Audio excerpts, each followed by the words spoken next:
கர்த்தர் நல்லவர், ஒரு கிருபை என்றும் உள்ளது. கர்த்தருக்கு கொடான கொடி ஸ்தோத்திரம். இன்று தினத்திலும் உங்களோட பேச கர்த்தர் செய்த கிருபைக்காக அவருக்கு நன்றி செலுத்துகிறேன்.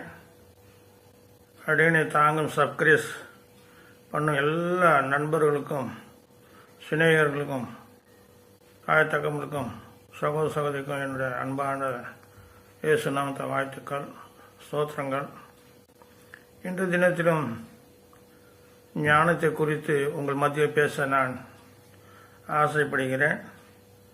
அநேக காரியங்கள், அநேக வார்த்தை இருந்தாலும் நான் சுருக்கமாக பேச கர்த்தர் உதவி செய்வாராக.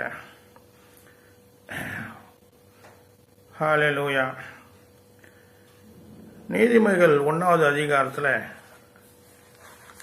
சொல்லப்பட்ட வார்த்தை கவனிப்போம். நீதிமொழிகள் 1வது அதிகாரம் எல்லாருக்கும் தெரிஞ்சா கூட கர்த்தர் நல்லவராக இருக்கார். கர்த்தருக்கு பயப்படுதலே ஞானத்தின் ஆரம்பம், மூடர் ஞானத்தையும் போதகத்தையும் அசட்டை பண்ணுகிறார்கள்.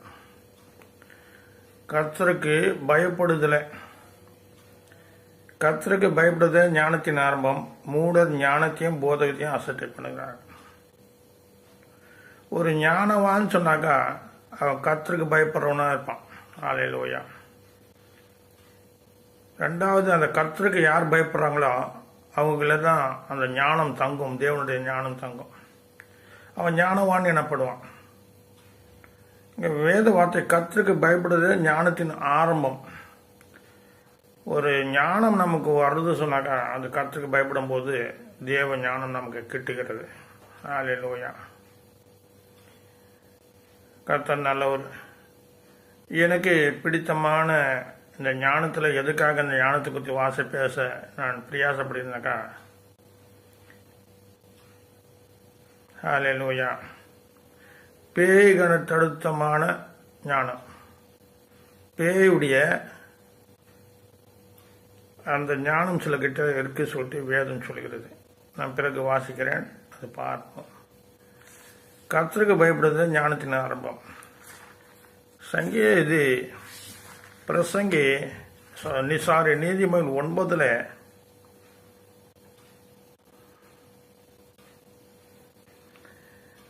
10வது வார்த்தை 11 வாசிக்கிறேன், 12 வாசிக்கிறேன், 9வது வார்த்தையிலிருந்து வாசிக்கிறேன். ஞானம் உள்ளவனுக்கு போதகம் பண்ணு, அவன் ஞானத்தில் தேறுவான். ஞானம் உள்ளவனுக்கு போதகம் பண்ணு, அவன் ஞானத்தில் தேறுவான். நீதிமானுக்கு உபதேசம் பண்ணு, அவன் அறிவில் விருத்தி அடைவான். கர்த்தருக்கு பயப்படுவதே ஞானத்தின் ஆரம்பம், பரிசுத்தனின் அறிவே அறிவு. என்னாலே உன் நாட்கள் பெருகும், உன் ஆயுசு வருஷங்கள் விருத்தியாகும். 12வது வார்த்தை நீதிமொழிகள் 9:12, நீ ஞானியானால் உனக்கென்று ஞானியாவாய், நீ பரிகாசக்காரனானால் நீயே அதன் பலனை அனுபவாய் என்று சொல்கிறது. இன்னைக்கு அநேக ஞானவான்கள் இருக்காங்க, தங்களுக்காக ஞானிகளாக இருக்காங்க, புத்திசாலிகளாக இருக்காங்க. ஆனால் தேவனுக்காக இல்லை, தேவனுடைய ராஜ்யத்துக்காக இல்லை. புறஜாதியில் பார்த்தா நிறைய ஞானிகள் இருக்காங்க. அந்த ஞானிகள் தேவன் வெளிப்படவில்லை உலக ஞானத்துக்கு. ஆனால் தேவ ஞானம் வேறு, உலக ஞானம் வேறு. அதனால் இங்கே நீதிமொழிகளை அந்த 9:12, நீ ஞானியானால் உனக்கென்று ஞானியாவாய், நீ பரிகாசக்காரனானால் நீயே உடன் அதன் பலனை அனுப்பாய் என்று சொல்கிறது வேதம். சில பேர் ஞானவான்கள் சொல்கிறாங்க, அவன் ஞானியாக இருந்தால் கூட வேதம் சொல்கிறது நீ ஞானியானா உனக்கென்று தான் நீ ஞானி ஆகிற. நான் புத்தியமான நான் ஞானி சொன்னால் கர்த்தருக்காக இல்லை, நீ கர்த்தருக்காக உனக்காக இருக்க. உன் புத்தியை பிரயோஜனப்படுத்தி உன் ஞானத்தை பிரச்சனை நீ வாயிற. மற்ற தேவனுக்காக ஞானி ஆகலை நீ, தேவனுக்காக புத்திசாலி ஆகலை நீ. ஹல்லேலூயா. உனக்கென்று ஞானி ஆகிற, உனக்கென்று புத்திமான் ஆகிற, உனக்கொன்று போதகர் ஆகிறார், உனக்கென்று விசுவாசி, உனக்கென்று நம்பிக்கை. இப்படியா பிரிச்சின்னு போகலாம். ஒருத்தர் சபை வச்சிருக்காருனாக்கா அது தேவனுக்காக வச்சிருக்காரு சபை, தங்கள் சுயத்துக்காக சபை வச்சிருக்காங்க நமக்கு தெரியாது. இதில் பகுத்தறியக்கூடியது என்ன சொன்னாக்கா, நீ போதகனானா உனக்கென்று போதகன் ஆவாய், அப்படி கூட பேசலாம். நீ ஞானி ஆவா உனக்காக, நீ தீர்க்கதரிசினாக்கா உனக்காக தீர்க்கதரிசியாக இருக்கலாம், தேவனுக்காக இருக்கையா சொல்லிட்டு சொல்ல முடியாது. ஆனால் தேவன் தேவன் தான், மனிதன் மனிதன் தான். ஹல்லேலூயா. அதனால் இந்த வார்த்தை பாருங்கள், ரொம்ப பிடிச்ச வார்த்தை. நீ ஞானியானால் உனக்கென்று ஞானியாவாய், நீ பரிகாசக்காரனால் நீயே அதன் பலனை அனுப்பாய் என்று சொல்கிறது. கர்த்தர் நல்லவர். ஏன் சொல்கிறேன், இந்த ஞானத்தை குறித்து என்ன சொல்லப்பட்டு நீதிமொழிகள் 2ல் நான் வாசிக்கிறேன். அருமையான வார்த்தையை பார்க்க, ஞானத்தை வா என்று கூப்பிடு. நீதிமொழிகள் 2:1, 2, 3, 4 வரைக்கும் நீங்கள் வீட்டில் வாசிங்க. என் மகனே, நீ உன் செவியை ஞானத்துக்கு சாய்த்து உன் இருதயத்தை புத்திக்கு அமைய பண்ணும் பொருட்டு நீ என் வார்த்தைகளை ஏற்றுக்கொண்டு என் கட்டுகளை உன்னிடத்தில் பத்திரப்படுத்தி ஞானத்தை வா என்று கூப்பிடு. புத்தியை சத்தமிட்டு அழைத்து அதை வெள்ளியை போல நாடி புதையல்களை தேடுகிறது போல தேடுவேனால் அப்போது கர்த்தருக்கு பயப்படுதல் இன்னதென்று உணர்ந்து தேவனை அறிவை கண்டடைவான். அப்போ ஞானத்தை எப்படி கூப்பிடணும்னு சொன்னாக்கா, ஞானத்தை வா என்று கூப்பின்னு சொல்றாரு, புத்தியை சத்தமிட்டு அழைக்குன்னு சொல்றாரு. அப்போ ஞானத்தையும் புத்தியை எப்படி தேடுன்னு சொன்னாக்கா, அதை வெள்ளியை போல் நாடி புதையல்களை தேடுகிறது போல தேடுவார்கள். இப்போ புதையல்களை தேடுறாங்க, வெள்ளியை தேடுறாங்க. எப்படி தேடுறாங்க? கஷ்டப்பட்டு தேடுறாங்க. குகைகளுக்கு கீழே சுரகங்கள் தோண்டு தேடுறாங்க, மலைகளை ஒடித்து தேடுறாங்க. அதுபோல் வெள்ளியை போல நாடி புதையல்களை தேடுகிறது போல தேடுவார்கள். ஞானம் கிடைக்கும் சொல்லப்பட்டிருக்கு. விசேஷமாக கொலேசியர் 2வது அதிகாரத்தில், கொலேசியர் 2வது அதிகாரம்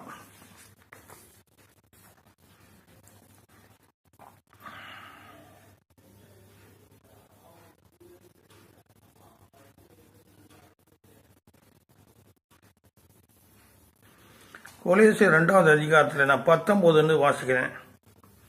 8வது வார்த்தை முதல்ல, கொலேசியர் 8வது வார்த்தையில் 2வது அதிகாரத்தில் 8வது வார்த்தை வாசிக்கிறேன்.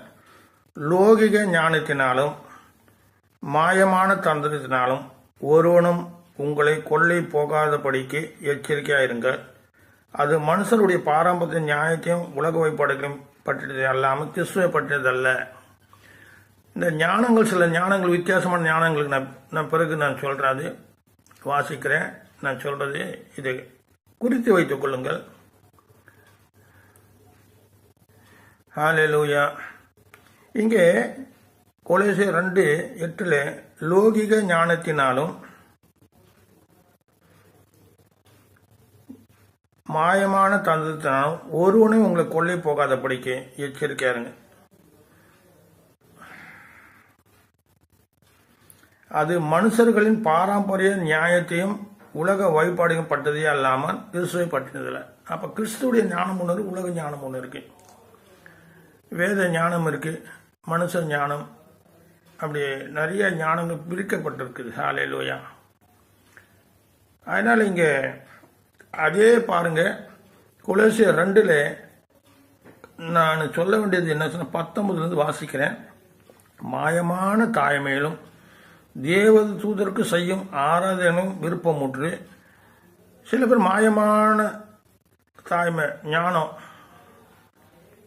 மாயமான தாய்மையிலும் தேவ தூதருக்கு செய்யும் ஆராதனையிலும் விருப்பமுற்று காணாதவைகளிலே துணிகரமாய் நுழைந்து தன் மாமிசத்தியான வீணாய் இருமாப்ப கொண்டிருக்கிற எவனும் உங்கள் பந்தய பொருள் நீங்கள் எழுந்து போகும்போது உங்களை வஞ்சியாது இருக்க பாருங்கள்.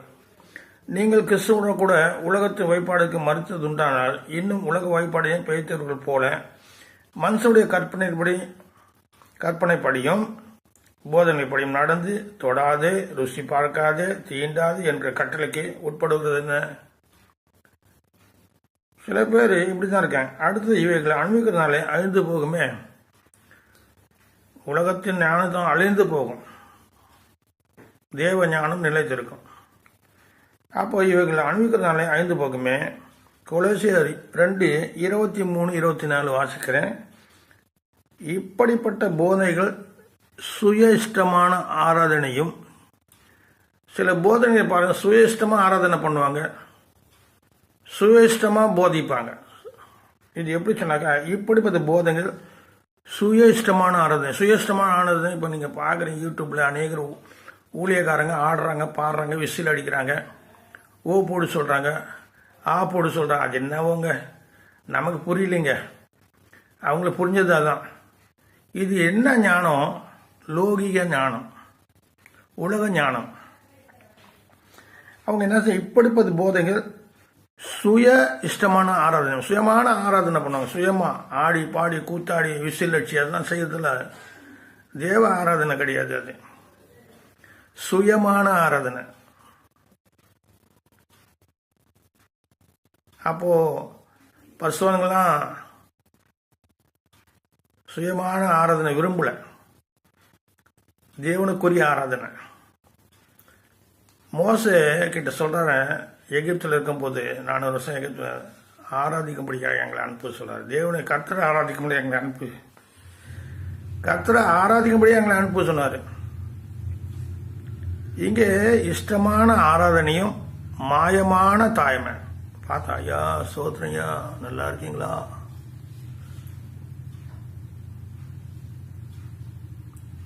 கொள்ளநெறி தன் இறையை பார்த்த உடனே தந்திரமா பேசுமா.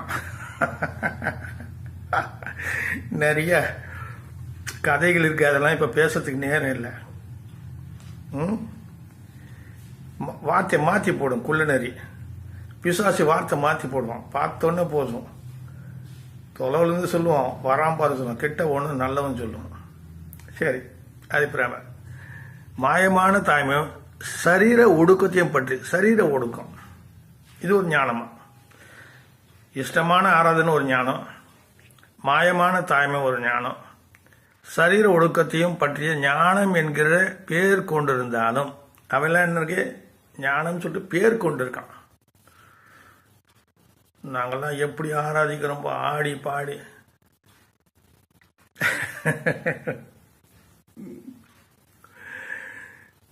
சின்ன பசங்களை, வாலிப பசங்களாம் ஆடுறாங்க, பாடுறாங்க, ஆனால் அதில் ஞானம் இல்லை. தேவனுக்கு எப்படி ஆராதனை செய்யணும்னு சொல்லிட்டு ஒரு முறை இருக்கு. மன்னிக்கணு. ஹல்லேலூயா. சில மார்க்கங்களை நிர்வாணமாக ஆடுவாங்க, நம்ம மார்க்கத்தில் ஆடக்கூடாது, கிறிஸ்தவ மார்க்கத்தில் அப்படிலாம் ஆடக்கூடாது. நிர்வாணம் சொல்லவில்லை, அப்படி ஆறுது நிர்வாணத்துக்கு சமம் சொல்ல வர. தேவன் என்ன பண்ண, அவன் நிர்வாணிகள் என்று கண்டு அத்திலைகளை கொண்டு தங்களை உண்டாக்கி கொண்டாங்க. என்ன உடைகளை. நான் சொல்றது என் மேல வருத்தப்பட, சிந்தித்து பாருங்க. ஆராதனை தேவனுக்கு உகந்தது, அது உலகத்தான் போல நம்ம செய்யக்கூடாது. பயபக்திக்குரியவர் கத்திர குத்தி, அவர் பயபக்திக்குரியவர், அவருக்கு எப்படி செய்யணும்? ஆனால் நீ ஆனா பாண்டா அவர் பார்த்து கம்முன்னு தான் இருப்பார். உலக ஞானம் கொண்டு நீ சம்பாதிக்கலாம், கார் வாங்கலாம், பங்களா வாங்கலாம், ஃப்ளைட்டு கூட வாங்கலாம், மேலே போகலாம், ரேக்கெட் வாங்கி கூட சந்திரமண்டலம் போகலாம், பரலோகம் போக முடியாது. ஹல்லேலூயா. இங்கே சொல்றாரு, ஒடுக்கத்தையும் ஞானம் என்று பேர் கொண்டிருந்தாலும், ஞானம் சொல்றாங்க, எங்க ஞானிங்க பேர் கொண்டிருந்தாலும் இவைகள், கொலோசியர் 2:24, இவைகள் மாமிசத்தை பேணுவதற்கே. இந்த ஞானம், சில ஞானம் மாமிசத்தை பேணிக்கலாம், மாமிச சிந்த, மாமிச ஆசைகளை நிறைவேற்றும். பணம் வரும், ஆட்கள் வருவாங்க, ரொம்ப மதிப்பாக இருப்பீங்க.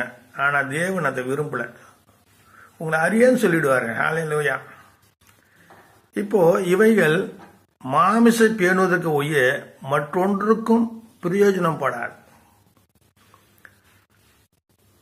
ஆமா, உலக ஞானம். நல்லா புஷ்டியாக இருப்பீங்க, எல்லாம் கிடைக்கும். ஆனால் தேவன் அங்கீகரிக்க மாட்டார். சரி, கர்த்தர் நல்லவர். ஏசன் ரத்தஞ்சன் வெளியே போய் நாடி சொன்னேன், நீ ஞானியானால் உனக்கு ஞானியாவா. நீதிமைகள் ஒன்றில் ஞானத்தை எதிர்க்கும் வெறுப்பு. நீதிமைகளை ஓ ஜீசஸ்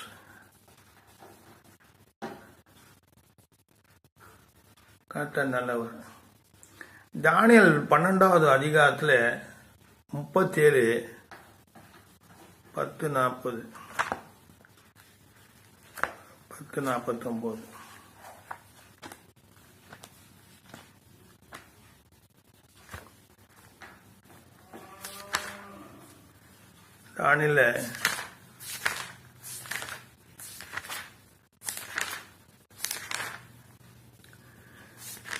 தானியேல் தானியேல் 12வது அதிகாரத்தை 37வது வார்த்தை பார்க்கிறேன். ஞானவான்கள் ஆகாய மண்டலத்தின் ஒளியைப் போலவும் அநேக நீதிக்குட்படுத்தர்களாகவும் நட்சத்திரங்கள் போல என்றென்றைக்கும் உள்ள சதா காலம் பிரகாசிப்பார்கள். ஞானவான்கள் என்ன செய்யும்? ஆகாய மண்டலத்தில் உள்ள ஒளியைப் போலவும் அநேகரை, இந்த அநேகர் சொல்றது ரவுண்டு போட்டுங்க, அநேகரை நீதிக்குட்படுத்துவாங்க. அப்போ ஒரு ஞானமுள்ள மனுஷன் மற்றவன் நீதிக்கு உட்பட்டுவான். கர்த்தர் நல்லவர். 1 கொரிந்தியர்ல யாக்கோப்பு 3வது அதிகாரம் பார்ப்போம். 300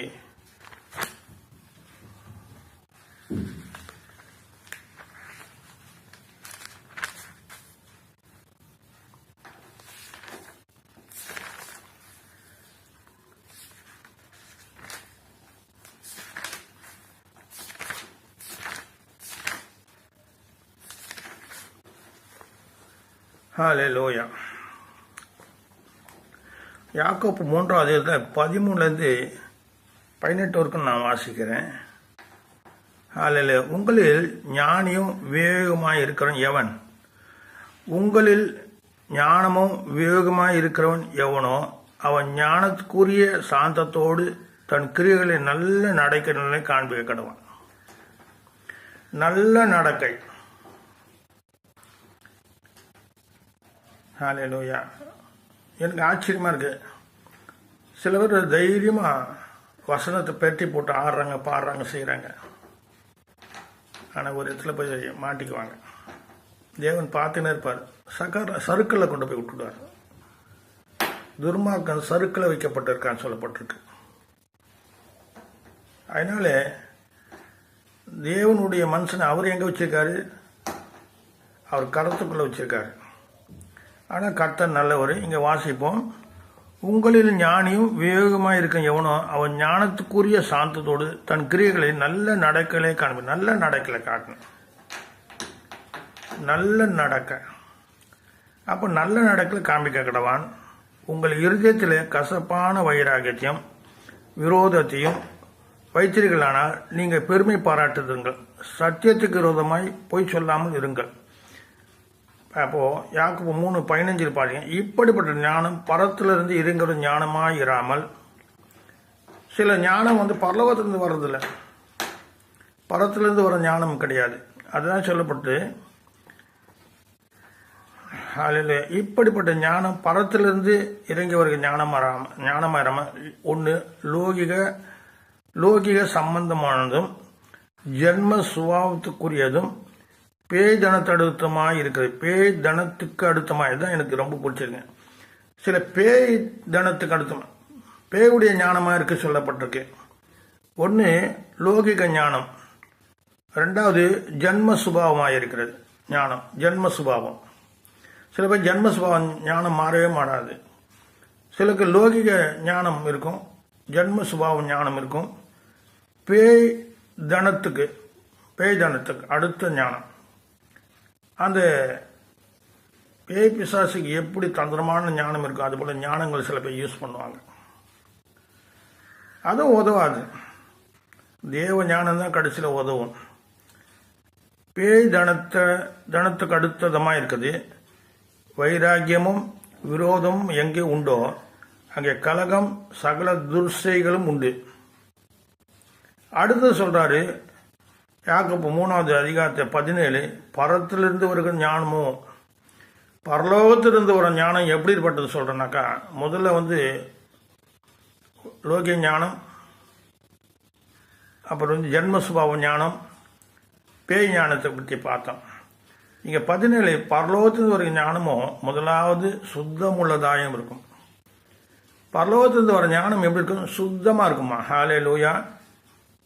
அடுத்தது முதலாவது சுத்தம் உள்ளதாயும், பின்பு சமாதானம், தேவ சமாதானம் சொல்றேன்ல, தேவ ஞானம், தேவ சமாதானம். அடுத்தது சாந்தம், தேவ சாந்தம், சாந்தமும் இணக்கம் உள்ளதா, எல்லாரோட இணங்கி போகும். எல்லா ஊழியக்காரும் ஒருத்தோட ஒருத்தர் இணங்கி போகிறது அந்த ஞானம் இருக்குன்னு இன்னைக்கு இல்லை. ஹல்லேலூயா. பெரிய பெரிய மீட்டிங் போடுறாங்க, மகிழ்ச்சியின் கூட்டம், ஆசுவாதம் கூட்டம் சொல்லிட்டு தனிப்பட்ட முறையில் ஒன்றும் செய்ய முடியல. ஹல்லேலூயா. அப்போ சாந்தம் இணக்கம் உள்ளதாயும், இரக்கத்தினாலும், இரக்கமுள்ள ஞானம். சமாரியன் என்ன பண்ண? இரக்கமுள்ள ஞானம் பெற்றிருந்தான், நல்ல சமாரியன். ஆண்டவர் இரக்கமுள்ளவர். அப்ப இரக்கமுள்ள ஞானத்தாலும் நற்கணிகளாலும், நற்கணிகள் உள்ள ஞானம். அடுத்தது நிறைந்ததாயும் பட்சபாதம் இல்லாததாயும். சில ஞானம் பட்சபாதமே இருக்காது, தேவனுக்காக எல்லாத்தையும் சகிக்கும், மாயமற்றதான் இருக்கிறது. தேவ ஞானம் மாயமற்றதான் இருக்கிறது. ஹல்லேலூயா. அதனால பரத்தின ஞானத்துக்கும் உலக ஞானத்துக்கும் பிசாசு ஞானங்களுக்கும் வித்தியாசம் உண்டு. ஆனால் தேவனுடைய ஞானத்தை நாடுங்கள். ஹல்லேலூயா. நீதியாகிய கனியானது சமாதானத்தை நடிப்புக்கிறனாலே சமாதானத்திலே விதிக்கப்படுகிறது. அதனால ஒன்றுக்கு கொஞ்சம்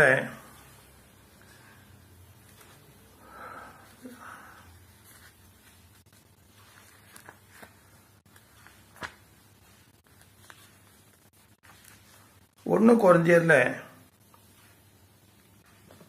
இயேசுவின் ரத்தம் 1 19 வார்த்தை வாசிக்கிறேன். 12 ஞானத்தை கொடுக்கும்படி கிறிஸ்து என்னை அனுப்பவில்லை. இங்கே ஞானத்தை சொல்லுங்க. ஞானஸ்தானத்தை கொடுக்கும்படி கிறிஸ்து என்னை அனுப்பவில்லை, சுவிசேஷ பிரசிக்கு அனுப்பினார். கிறிஸ்துவின் சிலுவை வீணாய் போகாதபடி சாதுரிய ஞானம் இல்லாமல் பிரசங்கிக்கவே அனுப்பினார். இப்போ சாதுரியமான ஞானத்தை யூஸ் பண்றாங்க. சாதுரியமான ஞானம் தான். கர்த்தர் தங்களோடு இருக்கிறா போல, தங்களுக்கும் கர்த்தருக்கும் ரொம்ப நெருக்கம் இருக்கிறா போல காட்டிக்குவாங்க. கர்த்தருக்காக வாயிறா போலயே ஒரு பாவனை பண்ணுவாங்க. அவங்க முகத்தை பார்த்தா உண்மையே ஒரு ஞானி போல தோற்றம் இருக்கும், ஆனா ஞானி இல்லை. இங்கே தான் சொல்றாரு, பவுல் சொல்றாரு, ஞானஸ்தானத்தை கொடுக்கும்படி கிறிஸ்து என்னை அனுப்பவில்லை. சில பேர் எங்க இந்த ஊழியம் பண்றீங்க, அந்த ஊழியம் பண்றீங்க, கொடுக்கப்பட்ட ஊழியம் தான் செய்ய முடியும். அப்போ இவ சொல்ல ஞானஸ்தானத்தை கொடுக்கும்படி வரலப்பா, சபை நடத்த நான் வரல. சில பேர் சொல்றாங்க எங்க சபை நடத்த கத்த கூப்பிட்டுருக்கலாம், மற்றவங்களுக்கு ஒரு காரியத்தை கொடுத்துருப்பாரு.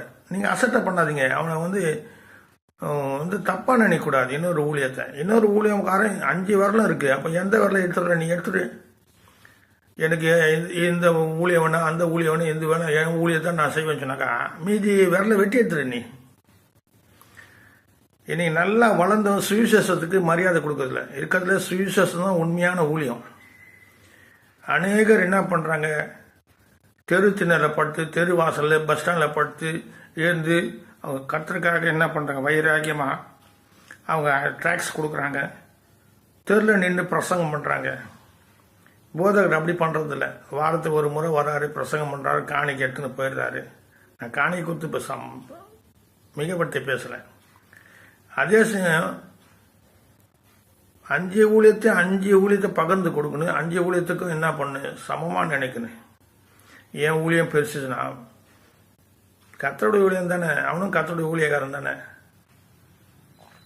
சரி, சிலுவை பற்றிய உபதேசம் கெட்டு போருக்கு பைத்தியமாக இருக்கிறது. ரட்சிக்கப்படுவதற்கோ நமக்கோ அது தேவ பலனாக இருக்கிறது. அதன்படி 1 கொரிந்தியர் 19, அதன்படி ஞானியுடைய ஞானத்தை நான் அழித்து புத்திசாலியுடைய புத்தியை அவமாக்கும் என்று எழுதியிருக்கிறது. பாருங்க, அதன்படி ஞானிகளுடைய ஞானத்தை நான் அழித்து போடுவேன். அடுத்தது புத்திசாலியின் புத்தியை அவமாக்கும் என்று எழுதியிருக்கிறது. ஞானி எங்க? உண்மையான ஞானி எங்க? வேத பாருங்க எங்க? இப்பிரபஞ்ச தீர்க்கரசு எங்க? இவ்வுலகத்தை ஞானத்தை தேவன் பைத்தியமாகவில்லையா? உலகத்தை ஞானத்தை பைத்தியமாக்கிறார். ஹல்லேலூயா. இப்போ நேற்று கூட ஒரு நியூஸ் பார்த்தேன். அந்த அந்த வெளிநாட்டில் அந்த பூகம்பம் வந்தது பாருங்க. அதை பற்றி பேசும்போது பூகம்பம் வர்றதுன்னா அறிய முடியாது சொன்னேன். ஆனால் யோபு அதிகாரத்தில் இருக்கு, பூகம்பம் வர்றது மிருகங்களுக்கும் பறவைகளுக்கும் தெரியுமா. ஹல்லேலூயா. வேதம் எழுதியிருக்கு, யோபு அதிகாரத்தில் இருக்கு. பூகம்பம் வர்றது மனுஷனுக்கு தெரியல, சயின்டிஸ்டுக்கு தெரியல, பெரிய பெரிய ஆளுக்கு தெரியல. ஆனால் வேதம் பறவைகள் அறியும், ஆடு மாடுகள் அறியும் சொல்லப்பட்டிருக்கு யோபுல. அப்போ எப்படி தேவ ஞானத்துக்கு ஏற்றபடி உலகமானது சுய ஞானத்தினால் தேவனை அறியாதிருக்கையில் பைத்தியமாக தோன்றுகிற பிரசங்கத்தினால் விசுவாசிகள் ரட்சிக்க தேவனுக்கு பிரியமாயிற்று. என்ன அழகா எழுதியிருக்காரு பாருங்க. மறுபடியும் வாசம். எப்படி தேவ ஞானத்துக்கு ஏற்றபடி உலகமானது சுய ஞானத்தினால் தேவனை அறியாதிருக்க. சுய ஞானத்தால் தேவனை அறியவில்லை. நம்ம தேவனை அறிந்து கொண்டோம்னு சொன்னாக்க முடியாது.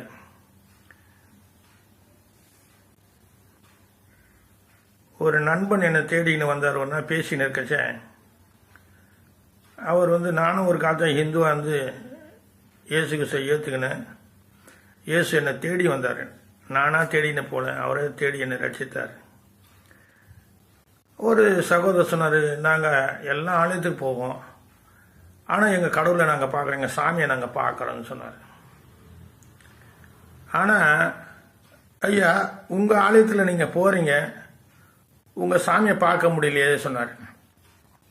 அதுக்கு நாங்கள் சொன்னோம், ஐயா நீங்கள் உங்கள் ஆலயத்தில் போய் உங்கள் சாமியை பார்க்குறீங்க, நீங்கள் தான் உங்கள் சாமியை பார்க்குறீங்க. நாங்கள் எங்கள் சர்ச்சு எங்கள் சபைக்கு போகிறதுல எங்கள் சாமி எங்களை பார்க்குறார், காண்கிற தேவன். நீ அவரை பார்க்குற, எங்கள் கடவுள் எங்களை பார்க்குறாரு. அதில் சபைக்குள்ளே போனோன்னு நாங்கள் கடவுளை பார்க்க முடியல சொன்னாக்கா, கடவுள் எங்களை பார்க்குறாரு, ஏசு சாமி எங்களை பார்க்குறாரு. இதுதான் ரகசியம். கர்த்தர் நல்லவர்.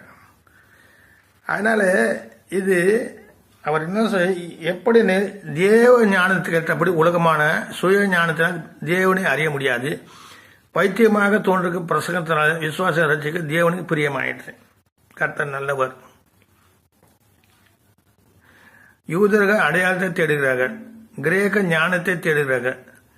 நாங்களோ சிலுவையில் அறையப்பட்ட இயேசு கிறிஸ்து பிரசங்கம் அவர் யூதருக்கு இடராயும் கிரேருக்கு பைத்தியமாக இருக்கிறார்.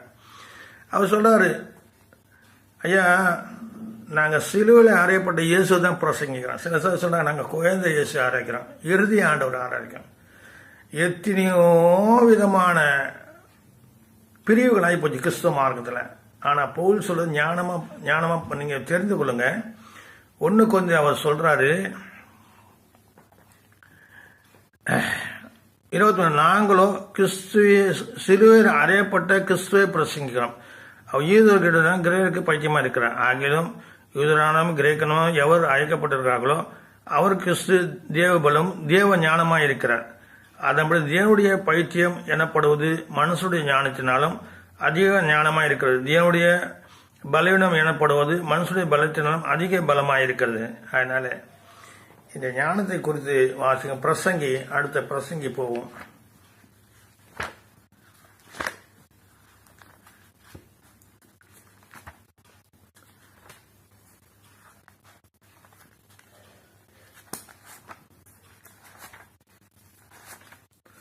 பிரசங்கில ஹல்லேலூயா 7வது அதிகாரத்தில் 16வது வார்த்தை வாசியம். 17, மிஞ்சின நீதிமானாய் இராதே, உன்னை அதிக ஞானியம் ஆக்காத. சில பேர் மிஞ்சின நீதிமானா போயிடுறாங்க. அடுத்தது என்ன சொல்றாரு, உன்னை அதிக ஞானியம் ஆக்காத, உன்னை நீ ஏன் கெடுத்து கொள்ள வேண்டும், மிஞ்சின துஷ்டனா இராது, அதிக பேதயமா இருக்காது, உன் காலத்துக்கு முன்னே நீ ஏன் சாக வேண்டும். இப்படி சொல்லினே 20வது வார்த்தையில் இப்படி சொல்றாரு. இந்த 9வது அதிகாரத்தில் பார்ப்போம். பிரசங்க 9ல் 14 11வது வார்த்தை வாசிக்கிறேன். பிரசங்கி 9:11. நான் திரும்பிக் கொண்டு சூரியனுக்கு கண்டதாவது, ஓடுகிறதுக்கு விவேகமுள்ள வேகமும் யுத்தத்துக்கு சௌகரியவான்களையும் சௌரியமும் போதாது, பிழைப்புக்கு ஞானமும் போதாது. பிழைக்குன்னு சொன்னாக்கா ஞானம் இந்த மற்ற பிள்ளைங்க. சில பேர் பாருங்க, எவ்வளோ ஞானம் படிச்சவங்க இருக்காங்க, அவங்க பிழைக்க தெரியல. தேவ ஞாபகம் பிழைப்பு, சுவிசேஷத்துக்கு பிழைப்பு உண்டு சொல்லிட்டு வேதத்தில் எழுதுறாரு. அது உண்மைதான். இப்போ நானும் சுவிசேஷம் ஊழியம் பண்ணுறேன், ஜப ஊழியம் பண்ணுறேன். எனக்கு அதன் மூலமாக எனக்கு பிழைப்பு உண்டாகுது. தேவன் பிழைக்க வைக்கிறார். ஒரு குறிப்பிட்ட வருமானம் தருக்கு, அதை கொண்டு நான் பிழைத்திருக்கிறேன். ஹல்லேலூயா. அப்போ சொல்றாரு, பிழைப்புக்கு ஞானமுள்ளவருக்கு ஞானமும் போதாது, ஐஸ்வர்யம் அடைவதற்கு புத்திமானுக்கு புத்தியும் போதாது, தயவு செய்வதற்கு வித்வானுக்கு அறிவும் போதாது. அவர்கள் எல்லாருக்கும் சமயமும் தேவ செயலும் நேரிட வேண்டும். தன் காலத்தை மனுஷன் அறியான். மச்சங்கள் கொடிய வலையை அகப்படுவது போல, குருவிகள் கண்ணிகள் பிடிப்படுவது போல, மனுபுத்திர பொல்லாத கலந்து சடுதியாக தங்கள் நேரிடும் ஆபத்தை அகப்படுவார்கள். 13வது வார்த்தை சொல்றாரு, ஒரு சூரியனுக்கு ஞானமுள்ள காரியத்தை கண்டேன்னு சொல்றாரு. பிரசங்கி சொல்றாரு, சூரியனுக்கு கீழே ஞானமுள்ள, பாருங்க, சூரியனுக்கு கீழே ஞானமுள்ள காரியத்தை கண்டேன். ஞானமுள்ள காரியங்கள் இருக்கா? இன்னைக்கு அநேகத்து ஞானமுள்ள காரியங்கள் கிடையாது. ஹல்லேலூயா. இந்த தசமபாகத்தை குறித்து பேசும்போது எனக்கு தசமபாகம் நான் வாங்கிறதில்ல. அது குறித்து 3 விதமான காரியங்கள் எனக்கு தெரியும். ஒன்று அடைக்கல பட்டணம், 2 என்ன சொன்னாக்கா தேவாலயத்தை ஆகாரம் உண்டாகும்படியாக, 3 என்ன சொன்னாக்கா 3வது காரியம் ஒன்று இருக்கு. தேவனுடைய ஆலயத்துக்கு 1 ஆகாரம் உண்டாகி, 3 அடைக்கல பட்டணம். 3 பிரிவாக பிரிக்கணும். பிரித்து அந்த தசமபாகத்தை போச்சு. அந்த காலத்து அடைக்கல பட்டணம், தப்பு பண்ணவங்க, கொலை பண்ணவங்க அங்கே போயிட்டாங்க, அவங்க சாப்பாடு போட்டு அங்கே வைப்பாங்க, வரக்கூடாது அவங்க. இப்போ ஆலயத்தை அந்த தசமபாகம் என்ன பண்ணணும், ஏழை எளியவர்களுக்கு கொடுக்கணும், ஆலயத்துக்கு யூஸ் பண்ணு. 2வது ஆகாரம் கொடுக்கும் போகணும், 3வது அடைக்கல பட்டணம். இப்படியாக அந்த பக்கத்து அந்த தசமபாகத்தை கொண்டு ஆலயம் கட்டவோ மற்ற தங்கள் சொந்த காரியம் செய்யவோ அது முடியாது சொல்லப்படலை. அது யாரும் விரிவாக சொல்றதில்லை. ஏன்னா தசமபாகம் வாங்குற அதை குறித்து பேச மாட்டாங்க. தங்களுக்கு பணம் வந்தால் போதும், சுகபோகமாக இருந்தால் போதும், அதுதான் நினைக்கிறாங்க. சரி, கரெக்டாக அதுக்குரிய காட்சி அப்புறம் பார்ப்போம். பாரு, சூரியனுக்கு ஞானமுள்ள காலத்தை கண்டேன், அது என் பார்வைக்கு பெரிதாக தோன்றுச்சு. ஒரு சிறு பட்டணம் இருந்து அதிலே இருந்த குடிக்க கொஞ்சம் மனிதர்கள், அதுக்கு விரோதமாக ஒரு பெரிய ராஜா அதை உடைத்து கொண்டு அதுக்கு எதிராக பெரிய கொத்தளம் கட்டினார். இங்கே முக்கியமானது என்ன சொன்னாக்கா, அதிலே ஞானமுள்ள ஏழை மனிதன் இருந்தான். அப்போ ஞானமுள்ள ஏழை மனிதன் தான். அவன் தன் ஞானத்தினால் அந்த பட்டணத்தை விடுவித்தான். ஆனாலும் அந்த ஏழை மனிதனை ஒருவரும் நினைக்கவில்லை. இப்போ ஏழையா இருக்க அசட்டை பண்ணப்படுறான், ஞானமுள்ள மனுஷன் அசட்டை பண்ணப்பட்டுக்கிறான். அதுதான் கீழே பயனிட சொல்லி, யுத்த ஆயுதங்களை பார்க்கும் ஞானமே நலம். யுத்த ஆயுதங்கள் நிறைய வச்சிருப்பாங்க, ஆனால் ஞானம் இருக்காது. இங்கே என்ன சொல்ல, யுத்த ஆயுதங்களை பார்க்கலாம், ஞானமே நலம். பாவியான ஒரு மனுஷன் மிகுந்த நன்மையை கெடுப்பான். இங்கே அடுத்தது 14 பாருங்க. ஆகையால் ஏழை ஞானம் அசட்டை பண்ணப்பட்டு அவன் வார்த்தைகள் கேட்கப்பட போனாலும் பெலத்தை பார்க்க ஞானமே உத்தமம். சில பேருக்கு நம்ம போய் சொன்னாங்க, நம்ம அசட்டை பண்ணுவாங்க. சில விசுவாசி கூப்பிடுவாங்க, செய்வாங்கலாம் செய்வாங்க, நம்மளை கனம் பண்ண மாட்டாங்க, அசட்டை பண்ணுவாங்க. சபைக்கு போவாங்க, அங்கே எது சொன்னாலும் கேட்பாங்க, செய்வாங்க. ஏன் நாங்கள் மற்ற தேவ வார்த்தை சொல்கிறது இல்லையா? தேவனுக்காக பிழைப்பு உண்டு, தேவனுக்காக நாங்கள் ஜீவிக்கலையா? அசட்டை பண்ண ஏழையா இருக்காது, அசட்டை பண்ணக்கூடாது. அசட்டை பண்ணுறாங்க. அவன் வார்த்தைகள் கேட்கப்படாமல் போனாலும் பெலத்தை பக்கம் ஞானமே உத்தமம் என்றான். மூடன் ஆளும் அதிபதியும் கூக்குரை பார்க்கலும் மூடர் ஆளும் அதிபதியும் கூக்குரை பார்க்க ஞானியுடைய அமர்க்கையான வார்த்தைகளே கேட்கப்படத்தக்கவை. நான் குற்றப்பற்றி பேசல. எனக்கு எத்தனையோ பேர் தெரியும். ஒவ்வொருத்தரும் 3 சர்ச்சு 4 சர்ச்சு வச்சுருக்காங்க. எதுக்கு 4 சர்ச்சு வச்சுருக்காங்க, 3 சர்ச்சு வச்சுருக்காங்கன்னு தெரில. எங்கள் ஐயா கூட சாம்சுந்தர ஐயா 400 சர்ச்சு மேலே வச்சுருந்தார். கடைசியில் ரொம்ப மனவேதனையோடு அவர் மரணத்தை தழுவினார். கர்த்தர் அவர் எடுத்துக்கொண்டார். அதனால போதும் என்ற மனதுக்குரிய தேவ பக்தி மிகுந்த ஆதாயம். வசம் பண ஆசை இல்லாதவருங்க. அப்போ ஒன்று விலகுதலை உன்னை கைவிடுதலைன்னு பண ஆசை. பண ஆசை எல்லா தீமைக்கும் வேறு. எல்லா தீமைக்கும் வேறு பண ஆசை. ஹல்லேலூயா. யோபு 28 சொல்லப்பட்டிருக்கு ஞானத்தை குறித்து. வாசிங்க யோபு 28வது அதிகாரத்தில். ஞானம் எங்கே இருக்கு சொன்னாக்கா யார் கண்ணுக்கும் தெரியாது. கர்த்தர் தான் அந்த ஸ்தானத்தை அறிவார். மொத்தமே அந்த ஞானத்தை குறித்து அதில் பேசப்பட்டிருக்கு.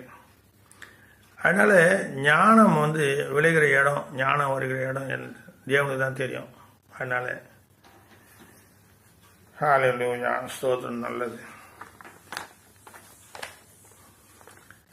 எரேமியா 8 சில காரியம் பார்ப்போம். எரேமியா 8வது அதிகாரம். எரேமியா 8வது வார்த்தை.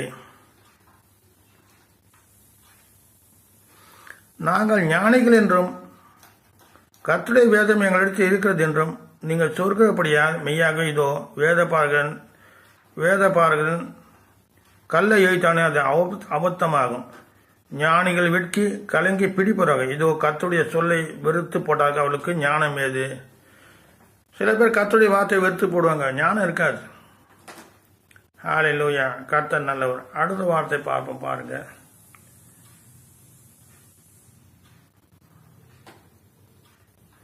1 கொரிந்தியர் 10 ஒரு வார்த்தை பார்ப்போம். 1 கொரிந்தியர்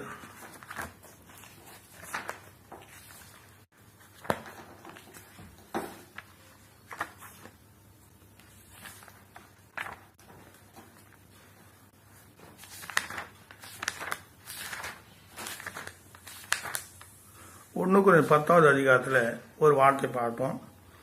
அதில் 20, 21.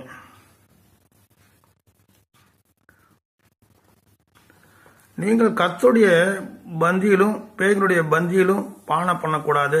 நீங்கள் கர்த்தருடைய போஜனத்துக்கு பேய்களுடைய போஜன பந்திக்கும் பங்குலாக இருக்கக்கூடாது.